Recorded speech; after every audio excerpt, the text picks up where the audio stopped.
everybody. Welcome to another episode of the Golden Broom Podcast. Thank you for joining in this Sunday evening.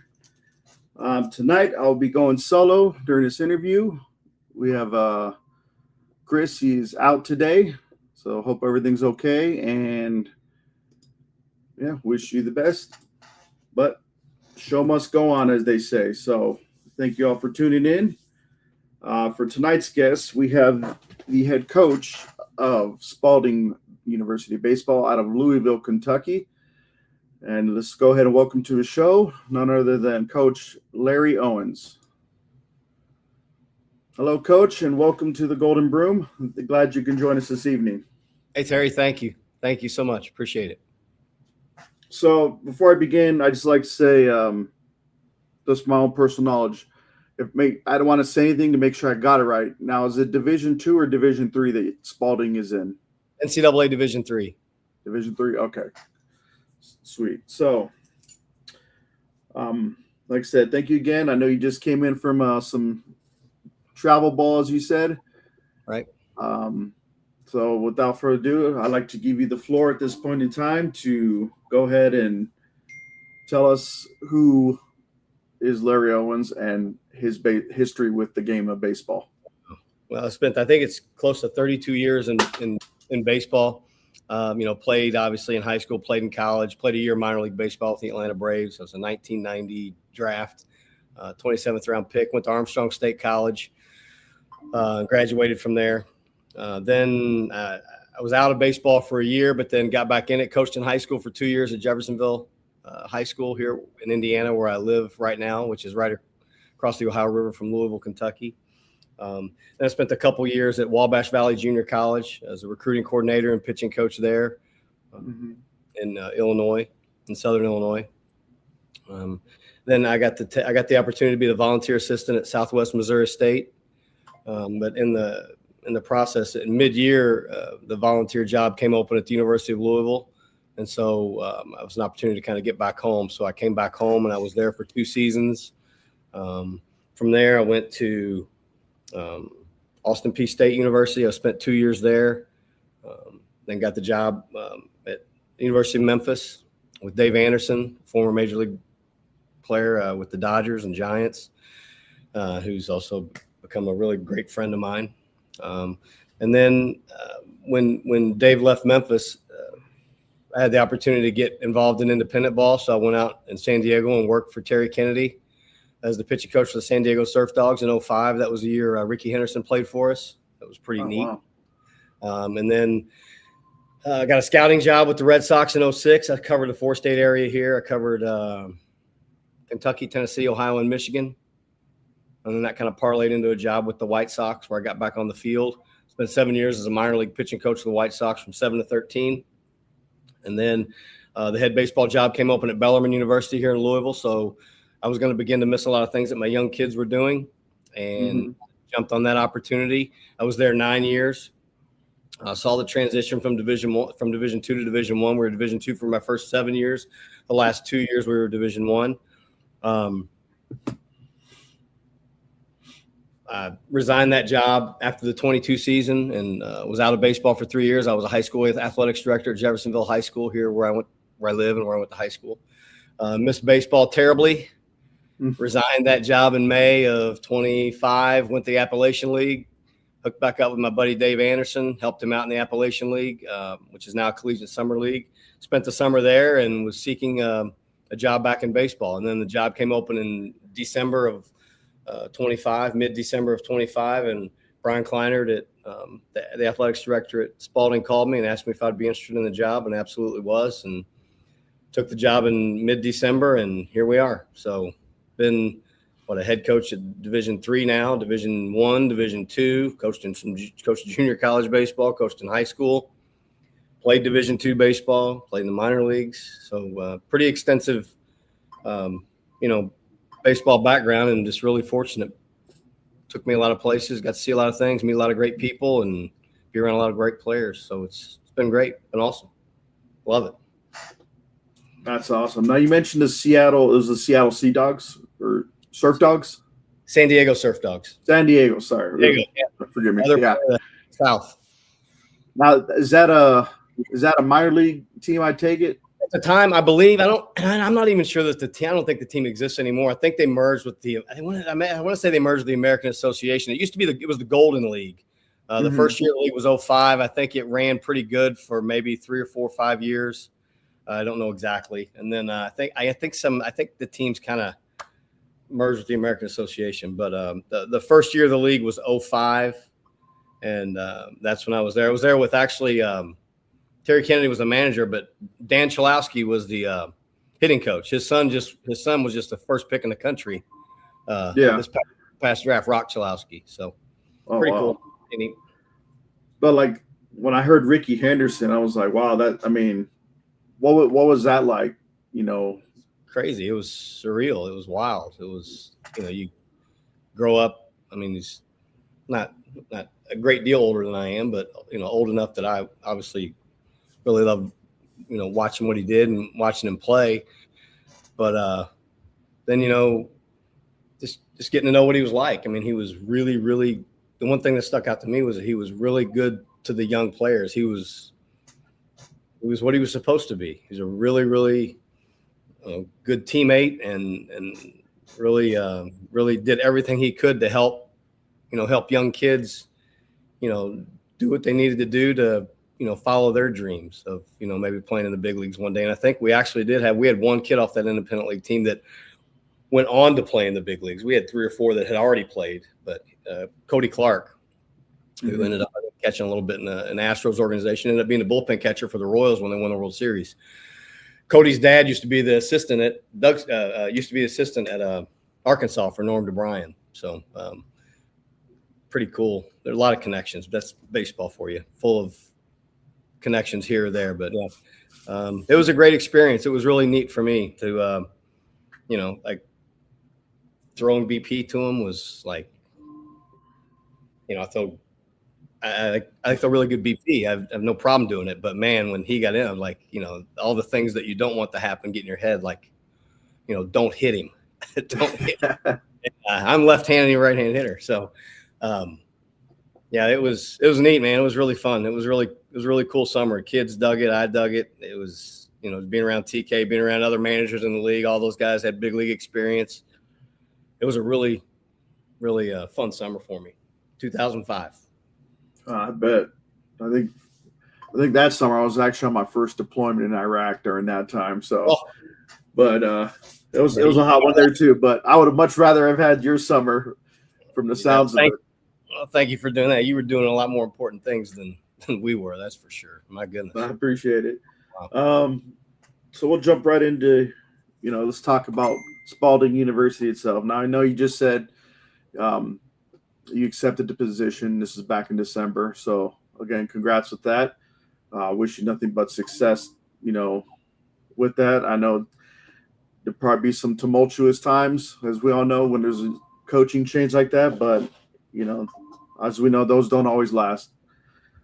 Now, the first set of questions I'm going to get into is recruiting itself before we dip into, philosophy and everything. Now, obviously, I know there's going to be some challenges being in Louisville because obviously you have a big D1 school, as we all know, as Louisville Cardinals. But what are some pros and cons of recruiting at the Division III level, if you've had any so far that you faced? I don't think there's any cons. I mean, it's like any other level. You got to recruit kids that are good fits for the level at which you're playing. You still want good baseball players. You still want you want the same type of kid. You just have to be, experienced enough, and it's not that difficult to see. But you have to kind of be experienced enough to know what you see. And you may not have a chance. I'm not gonna go head to head with Louisville against. I'm not gonna go head to head against Louisville on some players. I'm not going to go head to head with Bellarmine. Bellarmine University is right here in Louisville as well. That's another Division I school. So, the recruiting kind of sorts itself out, as you go, and you got to, at times you got to wait for the kids that have, big Division I dreams or dreams of them playing at a higher level than maybe they're capable of, which is common. You want people to think highly of themselves. You want them to be confident. But, you also want them to be realistic. And, occasionally you get some kids that maybe think they can play at a little bit higher level and they got to come down to earth. But at the same time, then there's a boatload of guys that just want an opportunity, want a chance to play.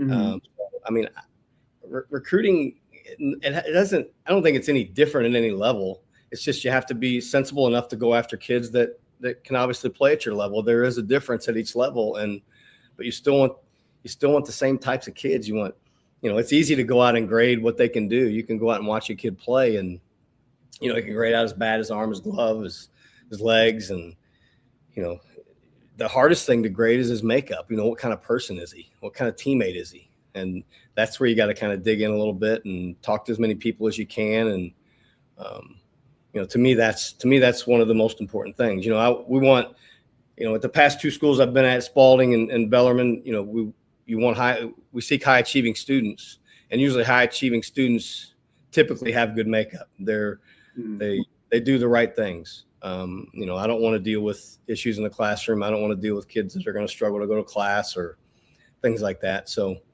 you just want to recruit, good people that, to me, that love to play baseball, great makeup and guys that just love the game and want to play it. And the thing that I've experienced now at this level, when kids, I don't know, I've experienced kids just walk away from the game at this level. There's nowhere else. There's not a whole lot underneath this, Yeah. Potentially if they're a freshman, if they want to go to a junior college, they could, if they want to change the scenery. But, so I think if we do, and I've had a few guys on this club already, after the school year, they're just walking away from baseball. I don't want that. It's not a knock on them, and kids need to do what they want to do the rest of their lives. Baseball doesn't define them, and it's not the end of the world. It's not the end of the world if they don't play. But I do want people that love to play. I don't want them to walk. I want them to want to play professional baseball is what I would like them to want to do. All the while being realistic enough to know that, it may not be in the cards for a great majority of the kids that we have. But I want them to want to do that. I want them to love the game enough that they're going to stick it out and they're going to play with us for 4 years and, help us do what we want to do.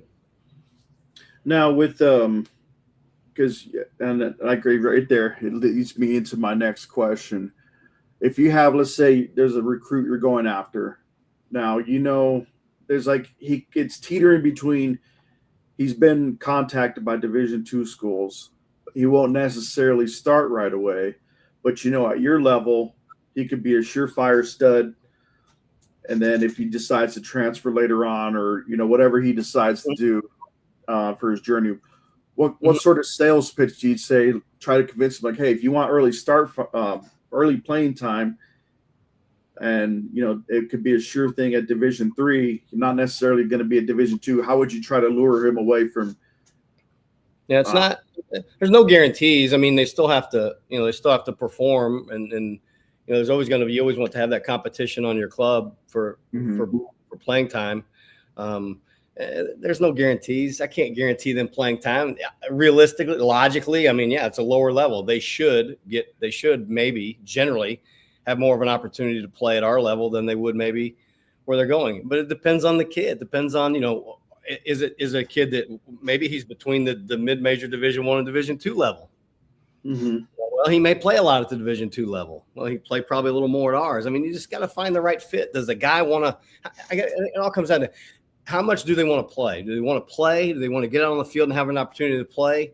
Then sometimes I think, and that's case by case, they may have to look at maybe a bit of a lower level. I think the other thing that we have an advantage is that we have a pretty experienced. I'm a pretty experienced guy in baseball. I'm not a young guy at a lower level. Learning my way. I've had some experience, and I think that's valuable, and I think that can help. Where you talked about, you can expect some tumultuous times at with the coaching change. I'd like to think that my experience in baseball maybe simmered that or calmed that down a little bit. We haven't had any issues, and I don't expect any, because I think when you treat people right and communicate with them and let them know their role and make sure they know where they stand, then things tend to go a lot smoother. But in regards to a sales pitch or whatever, I'm just honest. I'm gonna tell you the way it's gonna be. Here's how I'm gonna treat you. It's not gonna be a bunch of yelling and screaming. It's gonna be more of a professional approach. Treat you like a human being. You're someone's kid, so I gotta let you know when you don't do what you're being asked or what you're supposed to do, and I've got to support and praise you when you do things that you're supposed to do. And it's just you treat them right and communicate with them. I think you lessen those issues that come up. You minimize those things. But I don't know if that long answer. No, that was a good one. That was a very good one. And I was looking at, as far as location, I mean, first of all, you're in the middle of Louisville. Obviously a very heavily populated city, but not just Louisville. It looks like to the northwest, maybe 2.5 hours. Correct me if I'm wrong. You got Indianapolis. You have Cincinnati not too far away, as well as Columbus, even Lexington over to the east. So, I mean, as far as the reach for the school, for the roster, I mean, it seems like it's in a pretty prime location. Yeah, it's a great location. Major cities all around. It's a great location, and I don't think it'd be like when I was at Bellarmine. It's the same type of, I think the same, obviously, I don't think you have to change much. Cincinnati's an hour and a half away. South side of Indianapolis is an hour and a half away. You're 5 hours from Chicago, 2 hours, 45 minutes from Nashville, although it's a little bit more difficult to get kids from the south to come up. However, we do have some. St. Louis is 4 hours away. Evansville's 90-mile, hour and a half away. I mean, we're in a good spot. Baseball's good in this area, in this region, and there's plenty of players. So it's it's great. I think smaller schools like us, we typically, the guys you generally pull from are about a 3-hour radius, from where we are. But last year's club, our third baseman was from Texas. We returned a first baseman catcher from Georgia, catcher from Tennessee, outfielder from Tennessee. We pull from a little bit. The previous staff pulled from the southern states more so than I would have thought. But we got some kids from all over, and a good chunk of kids from the Louisville area. Nice. Now as far as overall relationship with coaches from not necessarily in your level or within your division, but let's say whether it's JUCO or Division II, do you guys kind of have like a pipeline established to where, like, say a JUCO coach say, hey, this kid's performing well ahead of schedule. We'd like to send him your way, and then vice versa. You think that one, or same with Division I, Division II. Here on the current roster, we don't have a lot of junior college kids, if any. I don't know that we have any. I'm not opposed to it. I've done it before. And we know, our staff. Yes, we know plenty of JC coaches in the area, in the region, that can help us.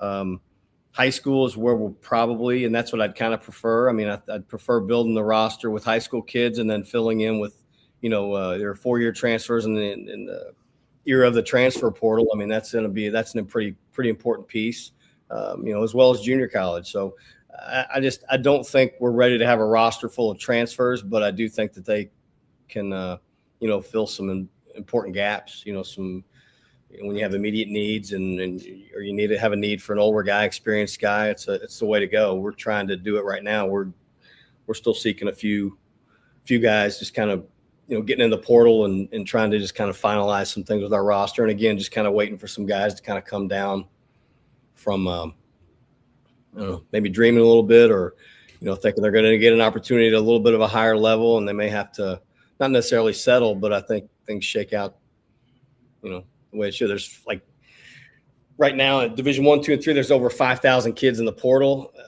Over 4,000 are still looking for a place to play today.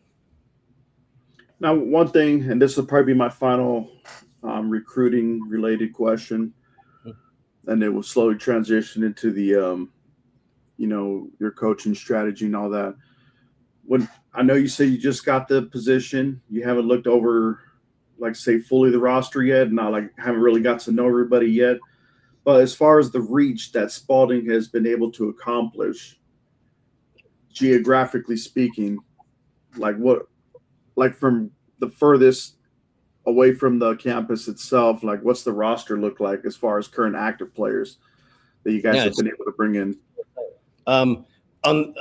In this current recruiting class coming in? Yeah. Or any whether it's recruiting or the current roster? On the current roster, we have kids from Georgia, Tennessee, Ohio, Indiana, and Kentucky is the primary reach. Most of the kids coming in are high school kids. We have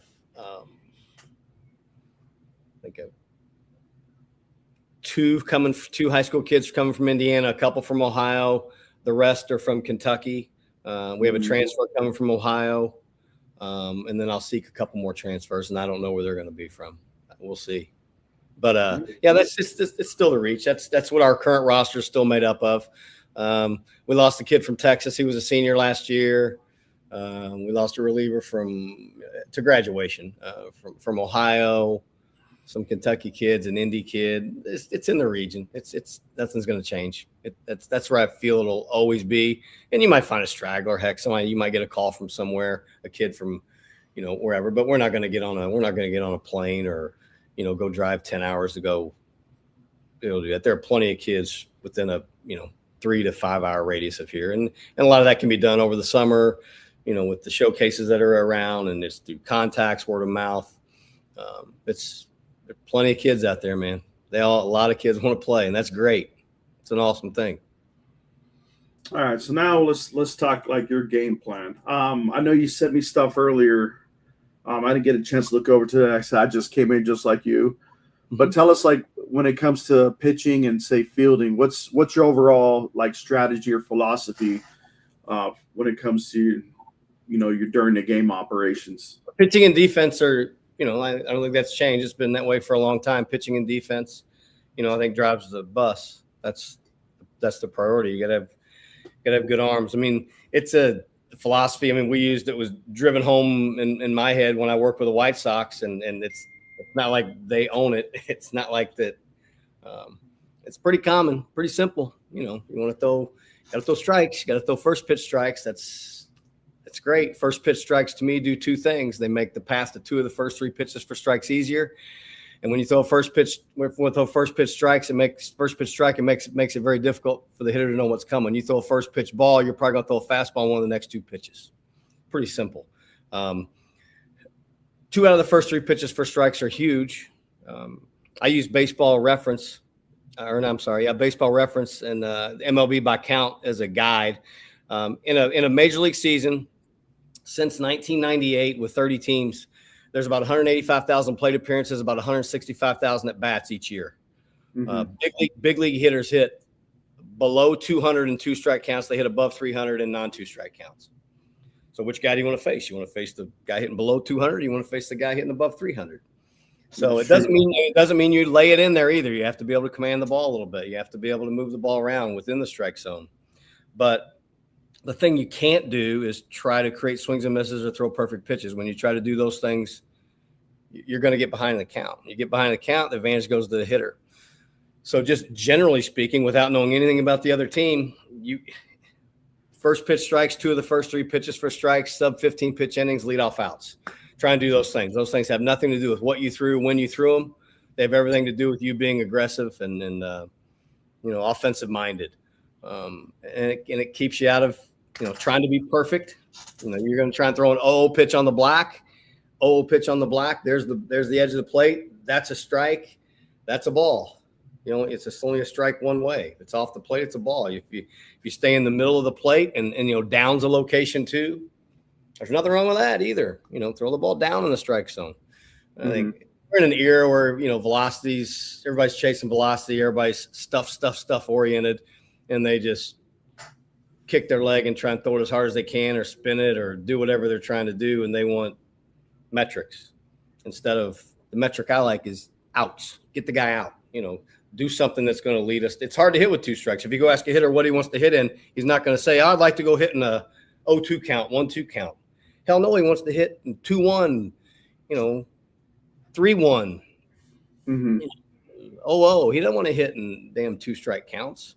So, you just have to keep, I think, pitchers focused on, trying to get there. That's if they're focused on, trying to get the 2 strikes as quickly as they can. I think you're in a much better place as opposed to, trying to trick everybody. And then you get into other things. Then you have to be able to situational pitch. The scoreboard, the situation, how the hitters reacted should give you an idea of what you need to do. And I think that gets away from young kids. They get caught up in the moment. Me, pitcher, hitter, I got to get him out. I got to make him swing and miss. Well, not all the time. And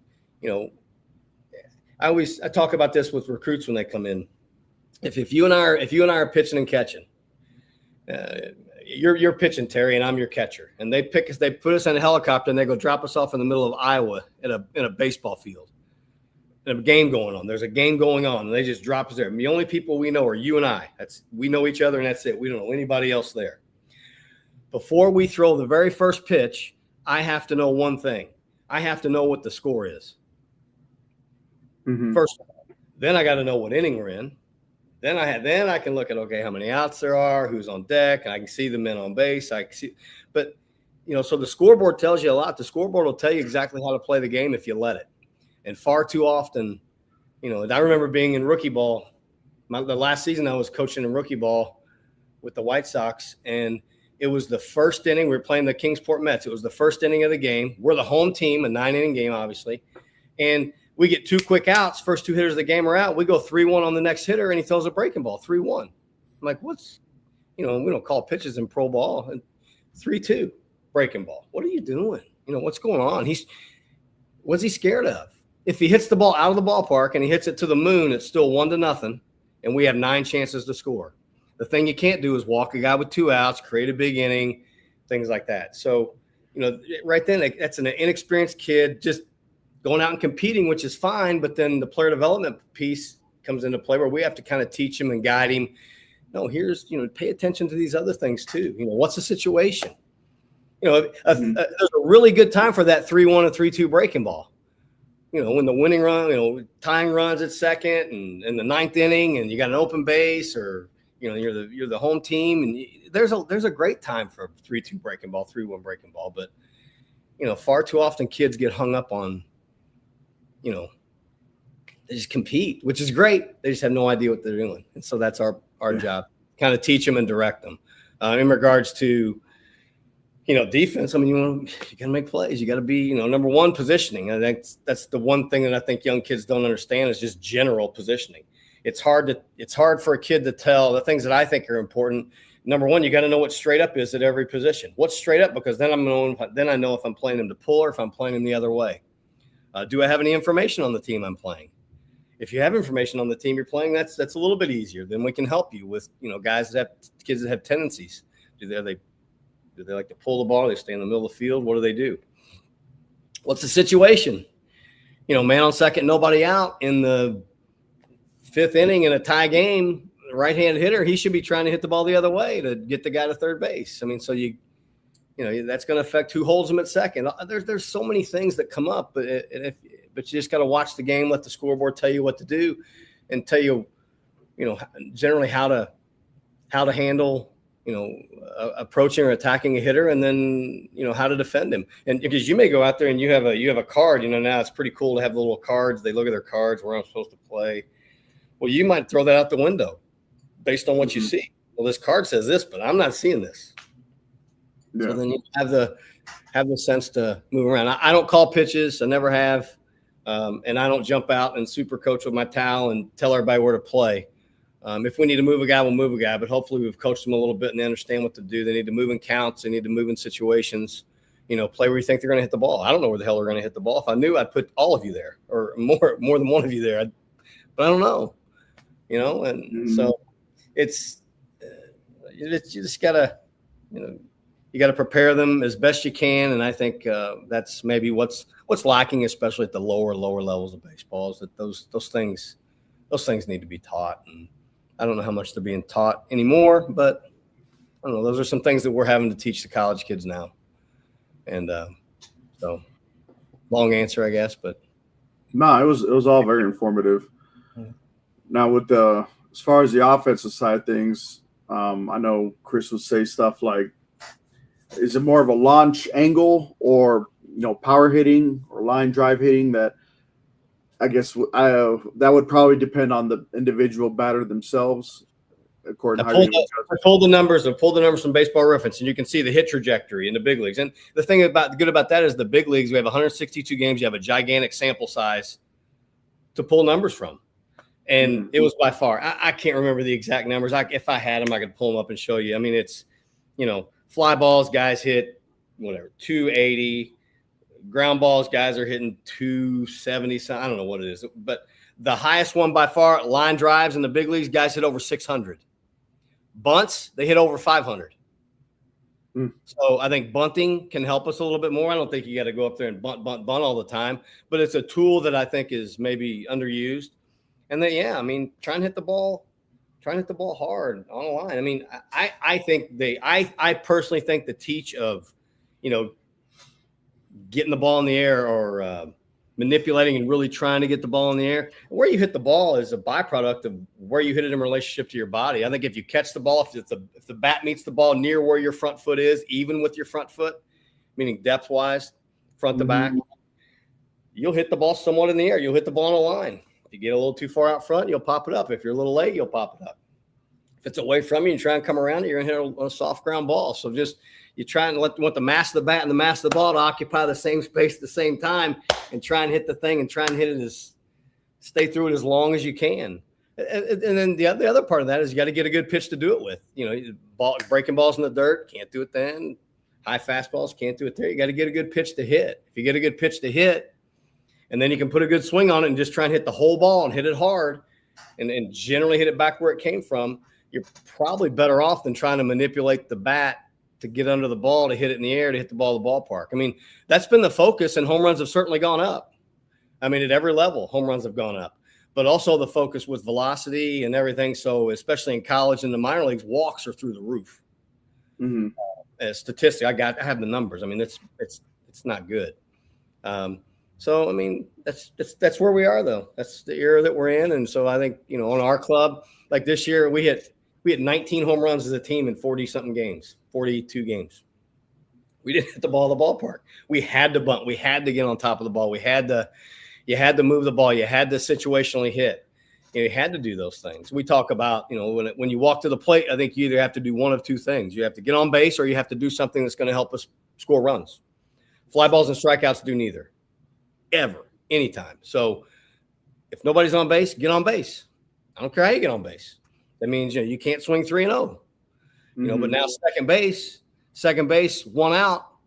You're a third or fourth hitter, or hell, almost any hitter for that matter. You get a 3-0 count, swing the bat. And maybe if you take it, now you're going to get a breaking ball. So you want to deal with a breaking ball, you want to swing a 3-0 fastball that you can hit.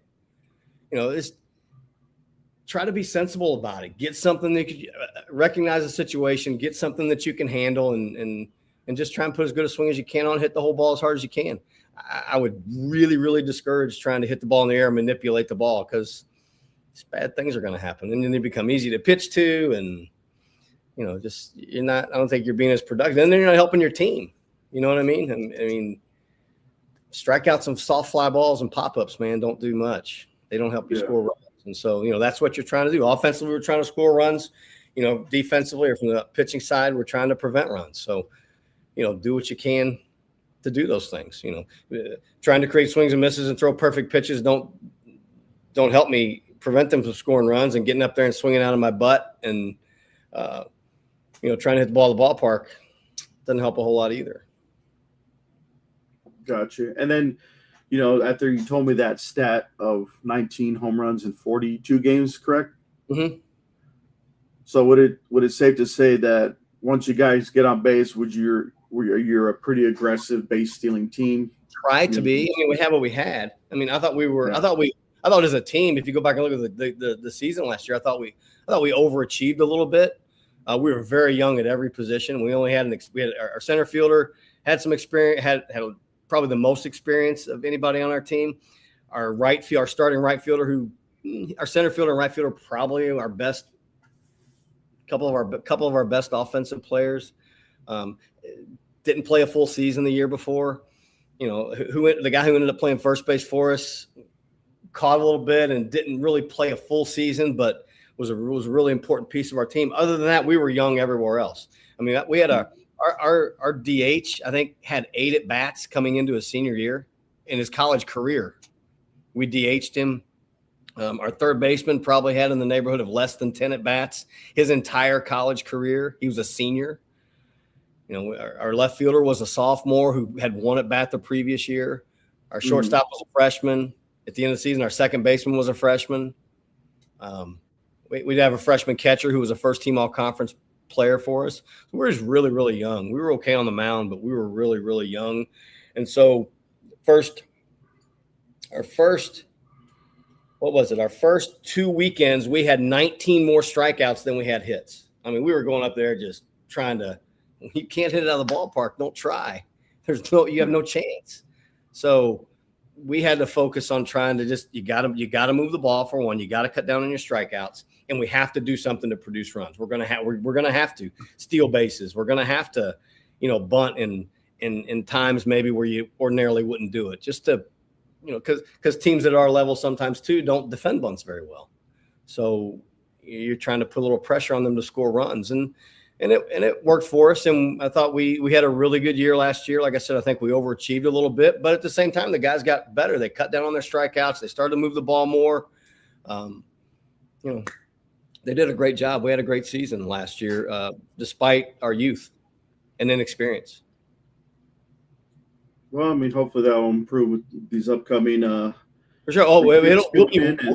We'll be much better for it this year because of the experience that those guys got last year. We'll be much better for it, for sure.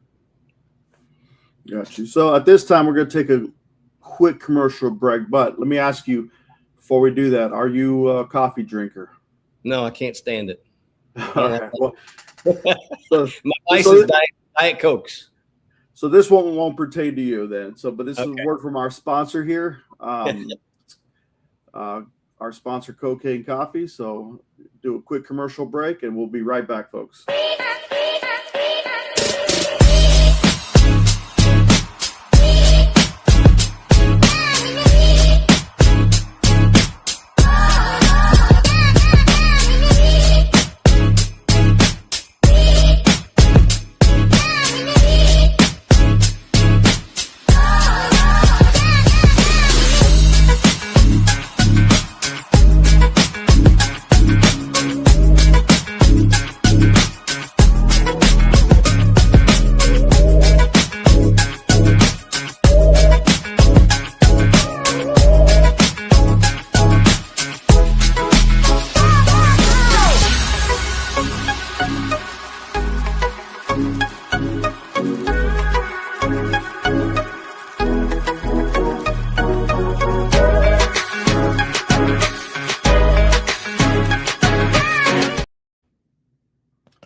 Folks, that was a word from our sponsor, Cocaine Coffee. I promise there is no cocaine in there. Otherwise, the FDA would have probably caught it by now, as well as some other certain agencies. But as you guys saw there, the code is Villains15. You get 15% off your first order.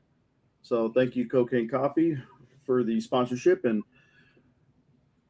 now we're done with the, your strategy and everything. Now we're going to kind of go into some of the kind of like juicier stuff, little personal stuff, as well as the lighter side for, the remainder of the show. Now, obviously, you've been coaching for a very, quite a while, many different levels as we discussed prior to the show. Is there like certain war stories you'd like to share with us? And you would like just, one that comes to mind. They don't have to be, what do you call it? There's all kinds. I mean, there's all kinds. It depends on what you wanted to talk about. The one, it was funny. We were just in Cincinnati, and when I worked with the White Sox, I was Pete Rose Jr.'s pitching coach for a couple years in Bristol, Tennessee, actually. And so his son PJ is coming to play for us at Spalding this year. He's transferring from LaSalle. So I took some of our travel ball kit. I coached my son's 17U travel team. And so we were in Cincinnati. So we took the kids. Petey said, come on and hit. So I took 4 or 5 of our kids and my son over to a local indoor facility, and we went and hit with Petey. And so it just brought up a lot of stories. We were telling a lot of crazy or silly stories that went on. And I always thought I always thought the funniest one, because I never, all the while I was with him, I never did meet his dad, but it was funny because he would obviously talk to his dad during the season. And in Bristol, that's our lowest level at the time. So that's where we had our, some first-year college guys, our second-year high school kids, young Latin American kids. It was our lowest level. And then the Appalachian League's advanced rookie ball. So everyone else there, that's usually their second lowest level. So you have second and third year players in rookie ball there. So we weren't very good. We were a little overmatched at times, but so we lost some games, and we kept having to use. I had in the minor leagues, you draft kids, especially guys that go fairly high. We had a 5th round pick that year that we kept using, a reliever, and he had the rough go of it. He wasn't getting it done. We lose a game here or there. He'd pitch, and we'd end up losing a lot of those games there for a little stretch. And he said, "Why you keep throwing this?" He said his last name. "Why you keep throwing this kid?" Petey Sr. was talking to Pete Jr., talking to him about the season. "Why you keep throwing this kid?" And he said, "Well, Dad, it's, minor league baseball. It's player development. The kid's got to pitch, regardless of how well he's doing. Wins and losses aren't the thing. It's player development." He said, "Well, fire the pitching coach then," which was me. So I'm catching heat from the hit king, and, good Lord, what's he think of me? But that was one of the, I don't know, a clean one, a funny one, just kind of amusing that, but that's, like Petey's dad didn't play a lot of minor league baseball. He played games that count, that these wins count. That's all he was about. Is, that was a big piece of it, winning games. And so to him, it was kind of, I think, hard to relate to, "Oh man, go win the game, pitch your best guys, play your best guys." No, we can't. It's player development. You got to play, you got to develop them. You have to play them regardless of how, well they're doing or poor they're doing at times. So that was funny. That's really neat.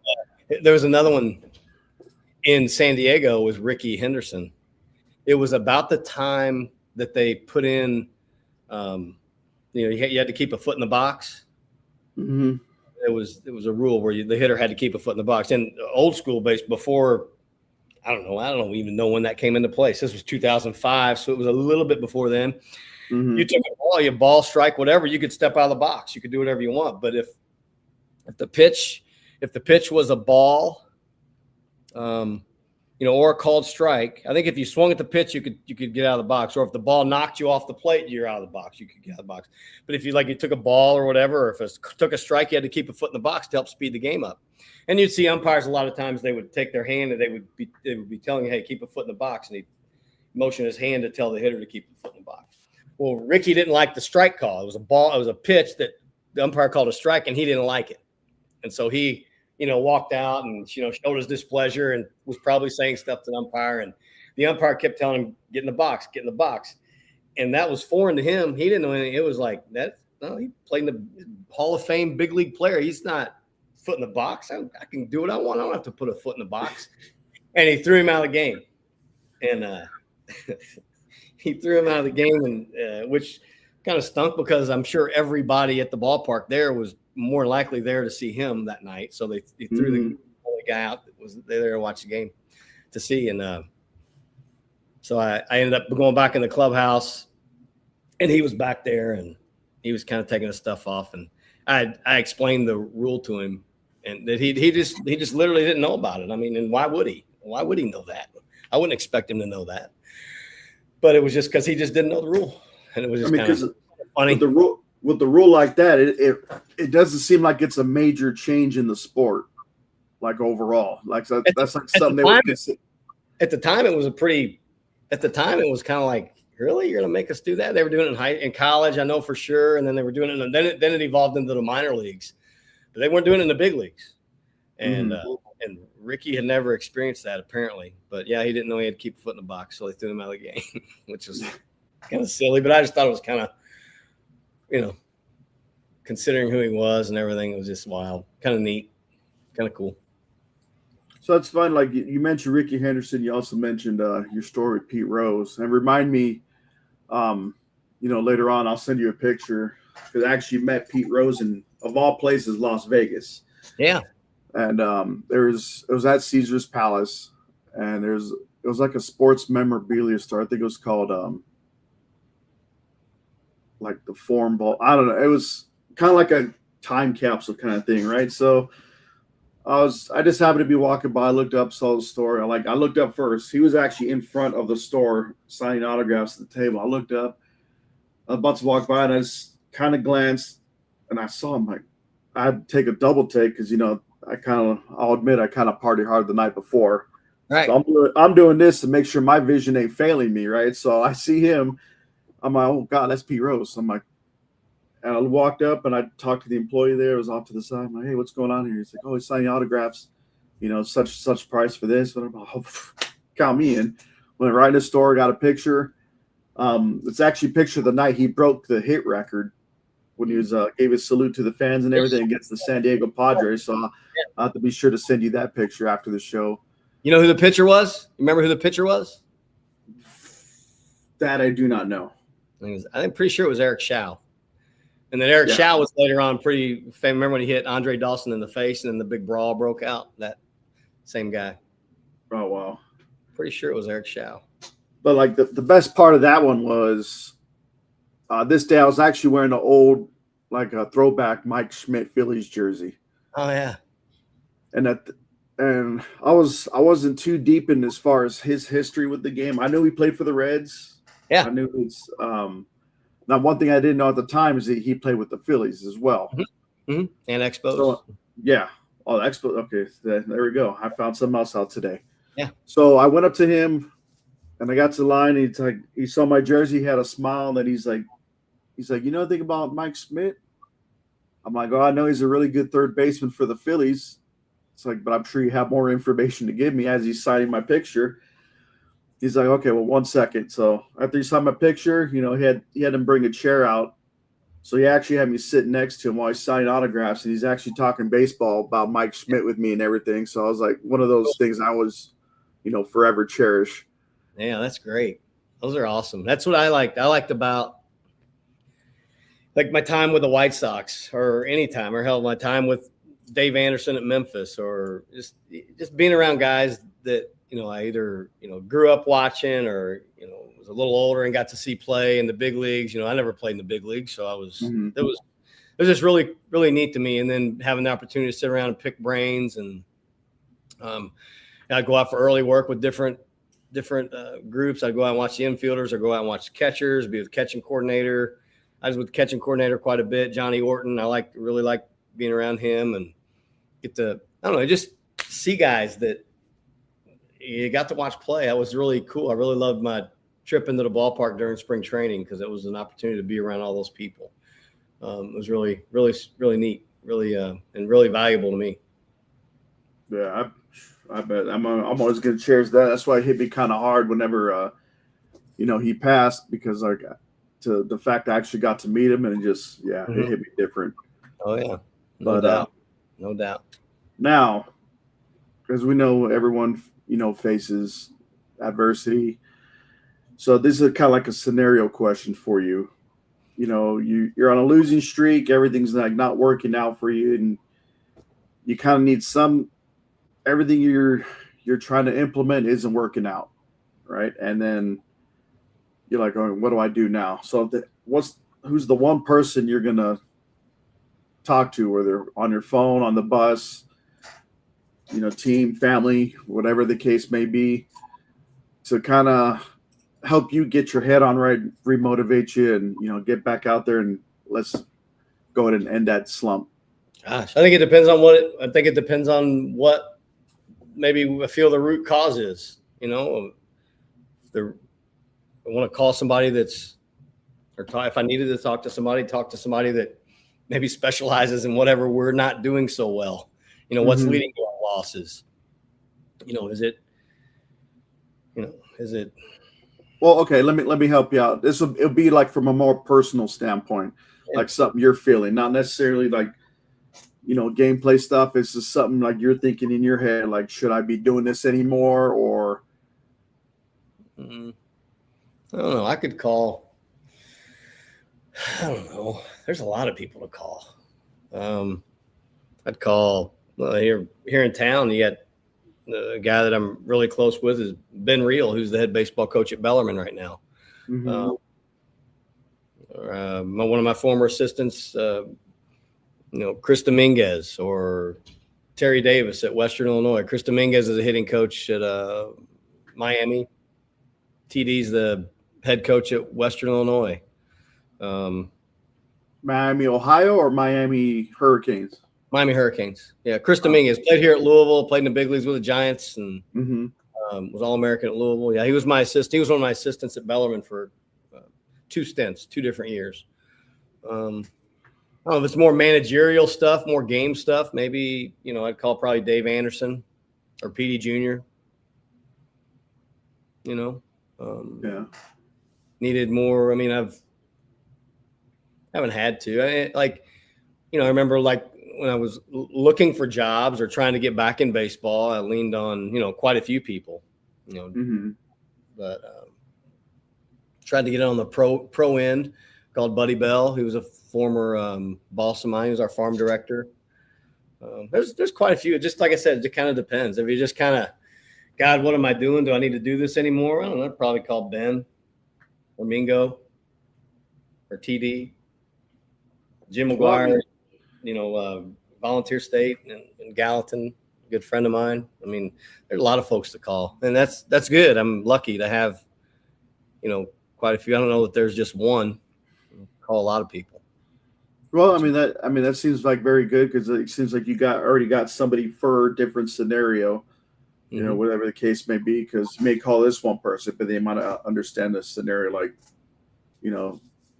this person was. So, so now we're gonna get into the lighter side of things, and always, since Chris is not here, I like to ask these questions on his behalf. So let's say Chris and I are gonna go to Kentucky. And I've already told my wife I actually do want to go to Kentucky, especially Louisville, because I want to get a bat made. I want to go to the baseball bat museum and everything. Right. So we're going to go meet you. You're going to host us. So the question that's always on Chris's mind is, are you going to cook for us, or are you going to take us out of town and we're going to go get some local eats? We can do both, but you got to go eat. You got to go eat. You got to get out and go eat. Yeah. If it's something low key, just something quick, I got to go to Bandito's burrito place here in Louisville. Love it. Love it. Great. Just simple burrito and a drink. Be great. Variety of places to go sit down and eat. I mean, there's just too many to name. Just good Lord. It just depends on what you want. I don't go out a lot, but there's plenty of places. You have to go somewhere where you can get you a Kentucky hot brown, I guess. I'm not a big fan of them, but you'd have to go someplace to get a Kentucky hot brown. Now, for those of us who don't know, myself included, what is that exactly? I'm pretty sure turkey gravy over a slice of bread or something of the sort. It's not too fancy, but people love it, I guess. That's a dish here, believe it or not. Kentucky hot brown. And they can doll it up and make it nicer than I'm explaining it, but generally it's turkey gravy over some bread, dolled up in some other. Is the bread even toasted, or is it just like soft bread? I may have had it once in my life. It's not but that's people want it when they get here. Tell you what, we'll go to Bandito's. I'll do the burrito thing. Yeah, I like the burrito. I like the surf and turf, the steak and shrimp burrito. I'm down. Oh God, yeah, that does sound good. Mm-hmm. Now, as far as the overall atmosphere at the stadium. For me, if I'm going to go see a game at Spalding University, obviously I don't want to just see any old game. I've always been a fan of going to see rival games. Mm-hmm. So if anyone who doesn't know Spalding University the way you guys do, if I want to go see a Spalding game, who's the rival team that's going to just have you guys flowing motivation and just show something a little more special? There's 2 non-conference. Non-conference would be Transylvania and Lexington, and then conference game would be Webster over in St. Louis. So the Webster series, the Webster Conference Series is a really good one. Really, it's a good rivalry. And then in-state is against Transylvania. They're down in Lexington, Kentucky. Really good program in a different conference, so that they're non-conference games. And typically those non-conference games, when we play them, you want to be not midweek night games. We both have lights. They play at the Lexington Legends, the old minor league ballpark in Lexington. And our ballpark at Derby City Field has lights. So those would be the games to attend, man. Oh, okay. I'll definitely keep that in mind. So real quick, I'd like to give a shout out to the currently 91 people watching live, tuning in as we talk with Coach Larry Owens here from Spalding University. Thank you all for tuning in this Sunday evening. Now we're going to start to kind of like wind things down. Before we go, I just asked that, say, after the show, I just got a couple more questions I'd like to ask with you off air. But kind of like the beginning of the show, I gave you a chance, introduce yourself and everything. At this time, is there anybody you'd like to give shouts out to? One or two, whatever you want. And then also, I'd like to help increase the following for you guys. For those who may not know, if you'd like to give your social accounts, whether X, Facebook for you as well as the baseball team, if you'd like to mention those as well after you give your shout outs to your support system. Yeah, I mean, if I couldn't do this if it wasn't for my wife, Kelly, I couldn't do any of this. I wouldn't, I walked away from a pretty good job as an AD to, get back in baseball. And, it's both are very time consuming and, take you away from your family. But, I couldn't do it without her at all. It wouldn't happen, her, and then the support of her and my kids would be, that's easy. That's an easy one to, discuss. In regards to social media stuff, if you just type in Spalding Baseball on any of those social media accounts, Twitter, I don't think we have a Facebook page, but I'm on Twitter and Facebook. Just type in my name and or Spalding Baseball, and those accounts will come right up. The Spalding Baseball Twitter account is at SpaldingUBSB. And I think my Twitter handle is, it's at LOW0501.